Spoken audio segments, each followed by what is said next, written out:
welcome to our first video during our lockdown here in South Africa. As we said last week, are living through really strange days. But although we are in lockdown, one of the wonderful things that we can know for sure as God's people is that our great God is not in lockdown. His word is not bound in any way. We can rest in his word, we can rest in him, we can rejoice in him. And so it's a joy for us to be able to dig into this passage together and glean the wonderful truths that God has for us in this passage. As always, take some time to read the passage a few times, get to grips with what's happening there, notice things that stand out, that are interesting, and note them down, and spend some time praying and ask God to open your eyes to see his truth. Ask his Spirit to be at work in you, helping you to see what this part of his word means. Remember that Luke has written so that we might have certainty about the things we've been taught, certainty about the good news about Jesus. And so this passage should grow our certainty. And I'm just going to highlight a few of the tools I've used to understand this passage. And the first tool is just to separate out our characters in the story. And our main character in the Gospels is almost always our Lord Jesus. So here's Jesus in this passage.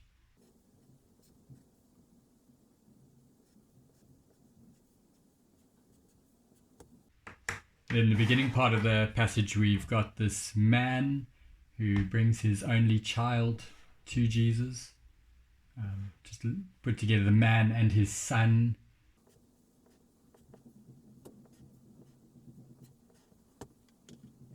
Then we've got the disciples as a key character also.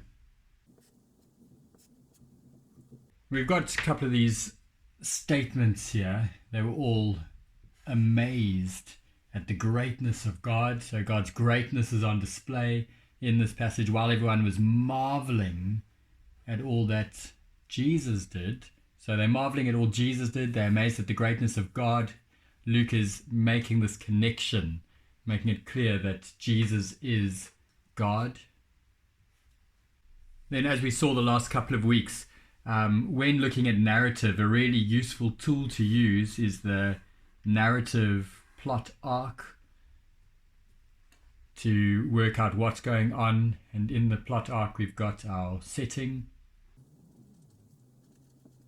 conflict, climax, resolution, and a new setting. And in this story, our setting is given in verse 37. So Jesus and his disciples come down from the mountain.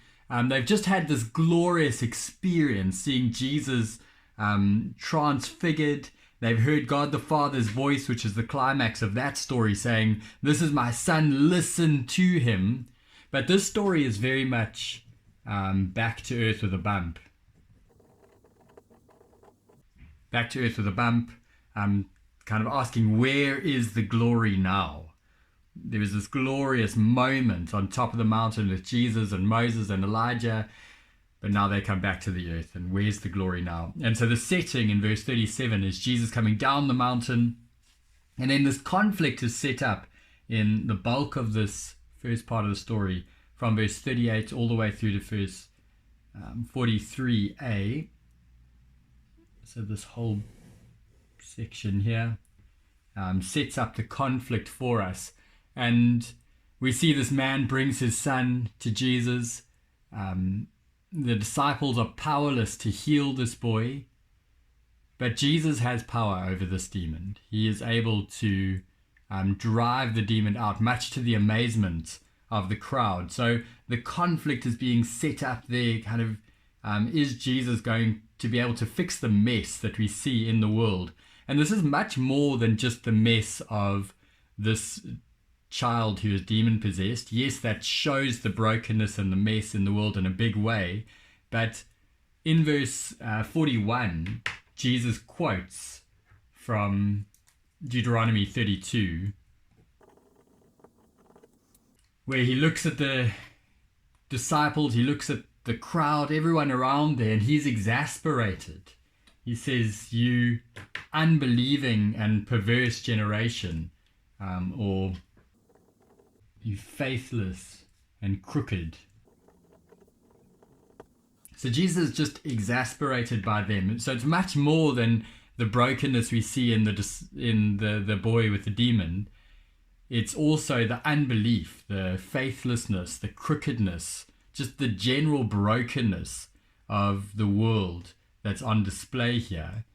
But as this conflict is being set up, Jesus steps in and he heals the boy. Now, I don't see this as the resolution or the climax of the story here. I think the climax comes when where Jesus says, "Listen carefully to what I'm about to tell you. The Son of Man is going to be delivered into the hands of men." So the climax is there in verse 43b and 44. This is the most important part of this little section.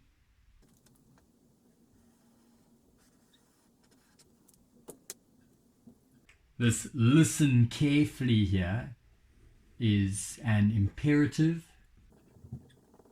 That is, it is a verb with a command. Listen carefully to what I'm about to tell you. So that's putting the emphasis on here. And the words that he tells them, the Son of Man is going to be delivered into the hands of men. Jesus saying, just as I was able to fix the brokenness, to sort out the mess in this story, me being delivered into the hands of men is me ultimately dealing with the mess and the brokenness in our world. And I think that is the climax of this story, hearing Jesus' words there. Then our resolution, verse 45 to 50, comes as the disciples still don't understand what this means. Luke tells us very clearly they didn't understand. It was hidden for them. They didn't want to ask him about it. They were too scared. And then kind of it resolves and they really clearly haven't got it. They're arguing about which of them is the greatest. Our new setting comes in just the beginning of the next section, verse 51, where we see the second half of Luke's gospel begins as Jesus resolutely sets off towards Jerusalem, and to the second half where this will be fulfilled. The Son of Man is going to be delivered into the hands of men. Just a couple of notes on the resolution. We see where Jesus takes a little child here, and he says that whoever is least among all of you is the greatest. A little child in Luke's gospel is a picture of a disciple of Jesus, something that we see in Luke. But a little child had no privilege or status or rank in the first century. So their argument about who's the greatest just shows how little they understand about what it means to be a disciple of Jesus. And Jesus is just showing them that actually you need to be, your rank is that of a little child. The least among you is the greatest. See the link there. But I just want to spend a few more moments on this climactic moment. Jesus saying, listen carefully to what I'm about to tell you. More literally, that is, let these words sink into your ears. Jesus wants these very important words to take root in them. In the previous section, God the Father had just said, listen to Jesus. And now Jesus says, listen carefully. Let these words sink into your ears. The Son of Man is going to be delivered into the hands of men. Linking this with the previous section, Jesus has just dealt with the mess and the brokenness and the evil and the unbelief and the crookedness in the world with this enacted parable as he drives out the evil spirit, much to the amazement of the crowd. But Jesus says, I'm going to be handed over, delivered into the hands of men. And in that, I'm going to ultimately deal with the brokenness, the mess, the unbelief, the crookedness, the evil in the world around us. Let these words sink into your ears. And I think in the days we are living in, we need these words of the gospel to sink into our ears. COVID-19 has showed us that there is much brokenness in our world. It's just been a great reminder of that. And I've been thinking through C.S. Lewis's words where he says that suffering is a megaphone, God's megaphone, to rouse a deaf world. And it really feels like that at the moment, that the suffering we are seeing in the world around us is God's megaphone to rouse the deaf world around us. And so we need to be praying that we would use this opportunity well, that we would be listening carefully to the words of the gospel, being reminded that Jesus was delivered into the hands of men so that he could deal with the brokenness, the mess in the world around us. We can rest in that. We are longing for the day when he will ultimately deal with the brokenness once and for all when we enter the new creation in glory with him. But until that day, we need these words to sink into our ears. That the words of the gospel are very good news for our broken world. That Jesus died to deal with sin and death and the devil.